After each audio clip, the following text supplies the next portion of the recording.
Welcome one and all back to the Cantering Cook here on the Food Network? No, not the Food Network. We're on YouTube, baby. YouTube.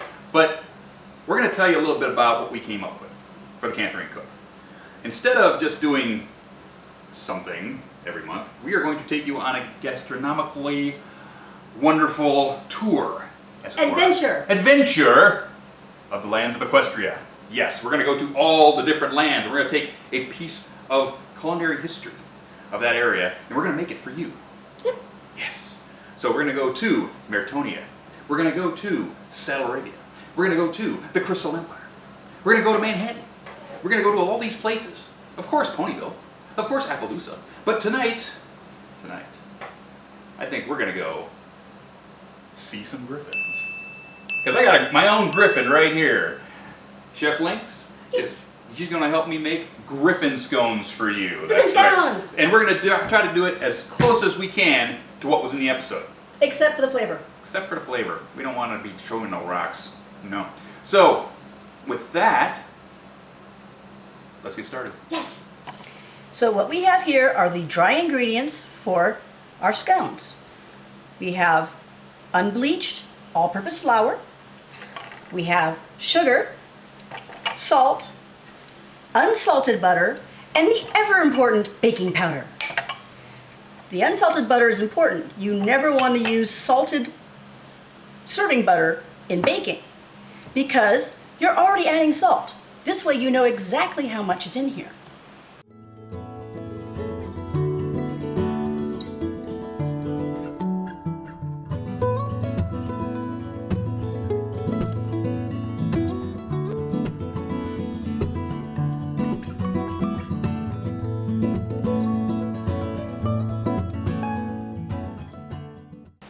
It's very important that your butter is very cold, and when you go through the process of blending it into the flour, you don't want to completely homogenize it. That means having it all the same size. You want big pieces as well as little pieces.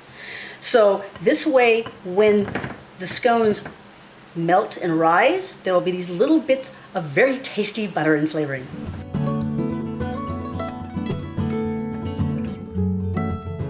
Okay guys, now we're going to go do the wet team here. We have 2 eggs, we have 2 teaspoons of vanilla extract, and we have 3/4 cup of milk. This all goes in here and gets whisked up real nicely. Yeah. Remember, no shells. Your vanilla paste in there. We're actually using a little bit of vanilla. You would call it paste maybe, but it's very, very thick. It's very, very delicious. And it's a little bit more concentrated vanilla flavor. So we're going to go with that. And of course, 3/4 cup, which is 6 ounces by volume. And get that all nice. And of course, you want to get this nice and mixed up together so it just incorporates itself. You can't overbeat this. Make sure that it's good and mixed up. Still looks about like that. Now when you're incorporating the wet in the dry, don't do it all at once and very lightly fold it in. You don't want to over mix this. You want it to just get the dry ingredients moist. You want to do this very gently. It's called folding for a reason. You're just getting the dry ingredients just moist enough. You don't need to over mix this. In fact, you'll find that your scones don't come out as well if you do overmix it. Now, all that vanilla, all the vanilla. There you go. Now, literally, it's just a very gentle action called folding. And that's about as good as it's gonna get. There we go. Now that this is all mixed up, we need to add our add-ins. You can do anything. You can do dried fruit, you can do nuts, you can do oats, anything you can think of. You're just gonna gently roll them in.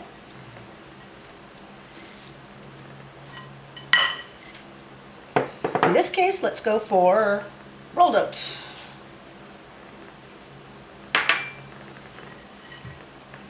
And then lastly, craisins.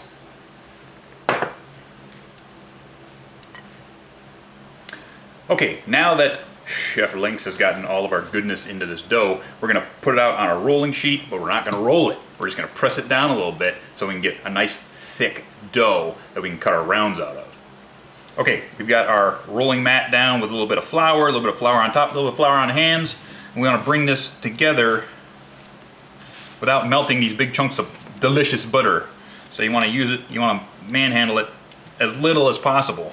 You're trying to make a nice big round that stays together like that. You don't want to get it, you want it nice and thick because you want them to rise up and be delicious. Look at all the wonderful, delicious flavors that are going to come out of these. Oh, that's so awesome. So there we have that. Get your sheet pan like that and your cutter of choice and just start cutting out some nice rounds like that. Twist a little bit and out she comes. Do that with the rest of your dough. One of the things you can do to decorate your scones is to use something like marzipan. This is the Play-Doh of food. It's almond based with some sugar, and that's pretty much all that's in it. You can make acorns or apples or any shape you want.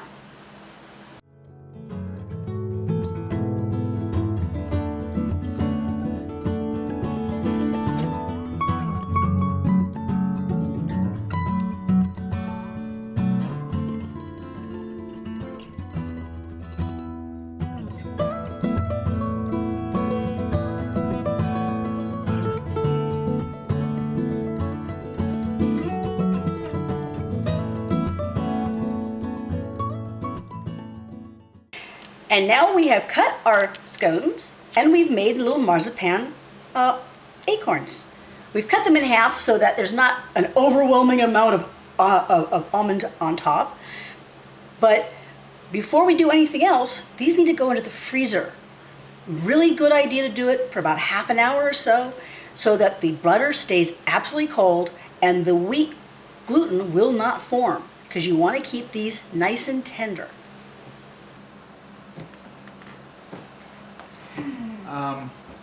You know, Chef Lynx, Yes. because we have to wait 25 minutes for the freezer, why don't we make the bad ones? You want us to make the bad ones? Well, I don't care what you want. We're making them anyway. Yes. Okay, Chef, we have a new batch of dough. Yes. You know what? How are we going to make it actually crunch like a rock? I got it. I got it. Yes.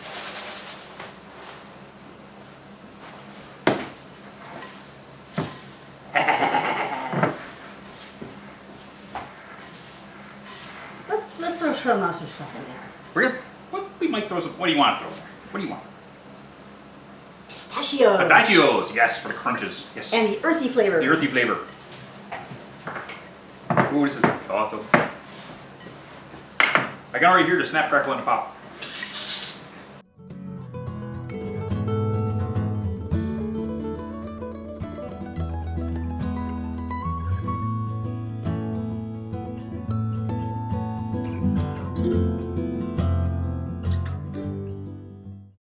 And now we've got everything ready to go in the freezer. What? You don't.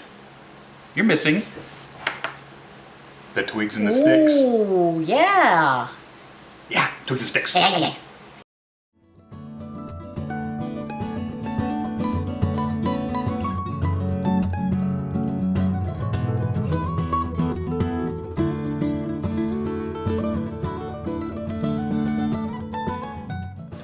Okay guys, now that we got our drop ones in the freezer, we brought our other ones out.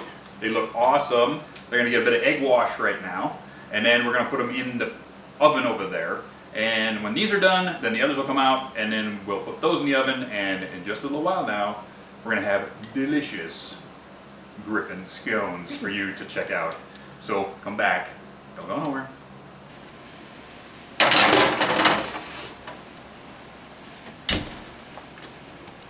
Second verse, same as the first. In they go. They've been egg washed already.